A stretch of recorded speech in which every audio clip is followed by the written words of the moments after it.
Anything in there that you saw, Mass, that you were super excited about? Well, they call me Mass Chef, and the reason that they call me Mass Chef is because I cook.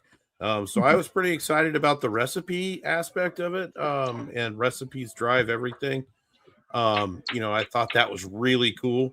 Because you're going to be able to take your fruit trees and you have some stem bearing stuff, which is your resource vegetation for the most part, fruit bearing trees and other vegetation that you'll be able to collect stuff from, stem from, by petting or by, whatever, taking care of your trees.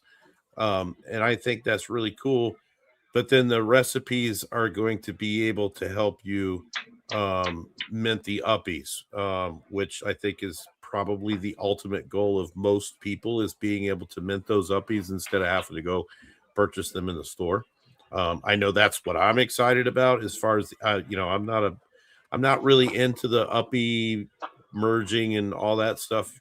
Really, I did it once just to have the experience of doing it, and it was cool. But I think that being able to collect churros and use them in recipes and use those recipes to lure into the uppies and be able to mint those in that fashion, in that game loop, to me was really cool and super exciting. So I can't wait to start cooking.